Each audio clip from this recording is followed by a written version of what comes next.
Welcome back to Warzone and welcome to Duck Talks number 43. So first of all, a big apology to all the fans of the Duck Talk series, because you know it's been like a month and I wanted to always do it on a weekly basis. So there's that. However, the update happened and I wanted to just quickly then talk about it. So, for example, we saw the new update with the French planes, the addition of a few Italian tanks. We saw also battle rating changes and economy changes since I did my last Duck Talks. And they actually installed new metas, I guess. And I wanted to quickly talk about it as well. So, hello to all the new subscribers then as the next point, because for some bizarre reason it escalated a little bit and I got quite a substantial amount of subscribers in addition without any particular reason. So if there was any reason for that I've missed, let me know in the comment section. Then the battle rating changes were and the economy changes in conjunction were a bit interesting, and in general there were many examples where I thought to myself, why do they increase the repair costs and not the BRs of those planes? So if they are better, if they make a good profit and they are not premium, why do you increase the repair costs and not the I guess battle ratings? Because if I never die in a plane or a tank, it doesn't matter how high the repair costs are, isn't it? So maybe that has actually convinced a lot of Tier 4 players. I guess a fully upgraded Tier 4 costs now 60,000 silver lines to repair, which is insane, to not play it anymore. And that might explain my feeling when I played the French jet bombers at 8.0 that I got as many up tiers as I saw down tiers. That's highly interesting because they, you know, change the meta. Or it is just that those French jets at 8.0 just flood the matchmaker, and the matchmaker has now so many jets to not just satisfy 9.0 but also 8.0 and even 7.0 jets. So that's just my opinion. Furthermore,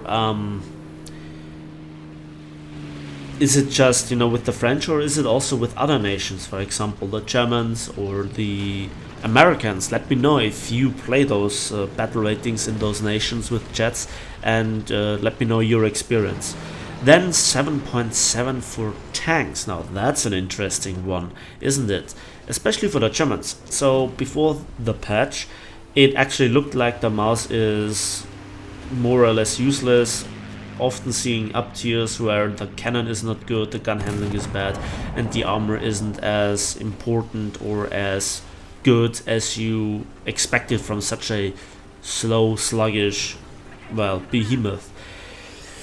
And with this patch it changed. So I have to say it really, like in 80% of the cases I was top tier tank. I was having a battle at 7.7 down to 6.7. Sadly enough, I didn't encounter as many T-29s and T-34s as I'd like, because I was completely flooded all the time with Russian teams that half of them were driving IS-6s. That's just a problem, because I'd like to overlook it by now because I've rented enough. I'd like to enjoy the game, but there's always an IS-6, there's an IS-6, there's an IS-6, there's another IS-6, there is another IS-6 behind the IS-6 that is behind an IS-6. Yeah, it's behind a paywall. Well, not for the people who have it and spam it out, because it's an easy to play tank, but it is mentioned enough in other videos. And bizarrely enough, my video about the IS-6, you know, so balanced it hurts, now got 14,000 views. For a channel of my size, that's quite something substantial, you know, without being clickbait, I have to hasten to add. Yeah, and for the E100 tank review, the third part, which I actually want to be a bit more outstanding than the previous two parts, which were, I have to admit, a bit dry with all the stats, the armor model, and in total so far we are up to 1 hour of tank review, and I intend to do another 30 minutes at least.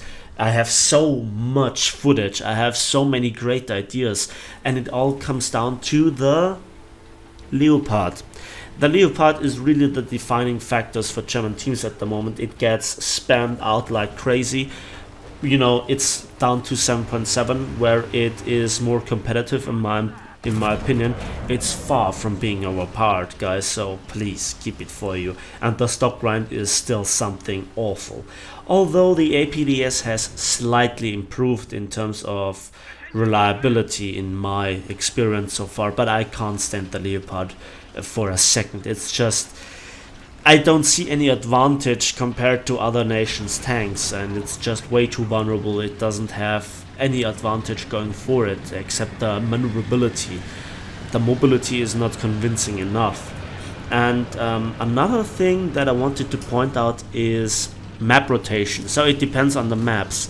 So this is maybe a dirty secret tip, but if you get the same maps on and on and on, and you have in this map rotation of like 5 to 6 maps, a map that you absolutely don't like because you have the wrong tanks for it, you have the wrong playstyle for it, you don't want to simply play it because of personal reasons, whatever, and you get it on and on and on and don't see any of the other tank maps, then of course you begin to really hate on. And a secret tip is just squad up with somebody that has a completely different map rotation. So the system has to collapse at least for one of you guys. And I noticed this when I was on the stream with Many Miles Away, and I just saw maps that I literally haven't played for months. Hell, I even saw Karelia a few times since. Can you imagine? Karelia! I haven't played this in 3 months. It was amazing. So I have no idea if this is just a fluke or if it's that a really simple solution. I hope it's a simple solution. And while you're at it, you know, try to enhance teamwork. And that brings me then back to the key point of the E100 Tank Review Part 3. Let me know your point of view as a experienced Leopard driver, as somebody that loves a Leopard driver. What can you really do? What can you do to work around problems that maybe I see or many people see, and you think you have found a solution to work around it? And also, what do you think about the thought of staying behind the mouse and just sniping all the juicy targets that try to flank a mouse slash an E100? Because the mouse can practically go into a defensive phase, so to speak, with angling the turret heavily, and then, you know, against normal Russian 7.7 tanks, 7.3 tanks, like the IS series tanks, the T-54s and so on, it can angle the turret and have a good chance of not being penetrated or shot trapped and just push the spawn zone. Yes, it takes a lot of time, and there is a big difference in terms of mobility between the Leopard and the mouse, but in a nutshell, maybe it's worth investing, waiting 1 or 2 minutes and just securing the flanks, letting the Soviets get the objective, and then the mouse trying to throw them out again, just being that huge distraction. They try to go around it, try to flank it, and then you can pick them apart with side shots, one by one. Because what I noticed is that German teams fall apart very, very easily.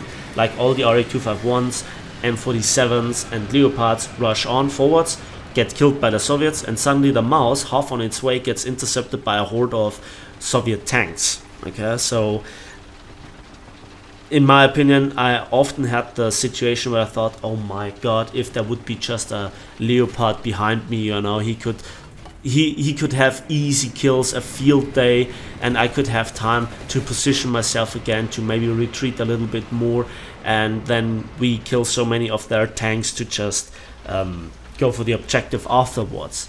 It's not the optimal thing to do, but that's a thought process. So again, let me know what you think about this.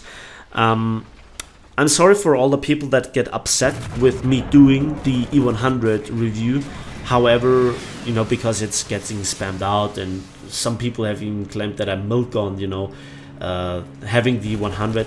To be honest, I have not really overdone it so far, have I? I mean, there were other vehicles that I showed much more often on my channel. I guess the P-47D, the German Golden Bolt, is a prime example of a plane that I get back and back again to it, because it's just so rewarding and it's outright overpowered, but not in the same sense that the A7M1 from the Japanese is overpowered. So you kind of see where I'm going, right? Then there is the simple question, what do you want to ask me? Okay, this is the time, Duck Talks. Hammer all the questions that come to your mind. Okay, I make you a break. Now stop the video and go into comment section and make a comment about something that always you were curious to find out. Okay, here we go.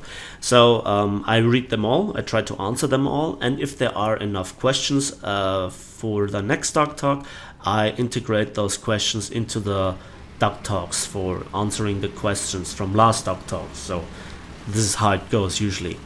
Then, what do you really like about my channel? Why have you subscribed? Do you think I'm okay with my tank reviews? Do you like some of the rare jet gameplay on my channel?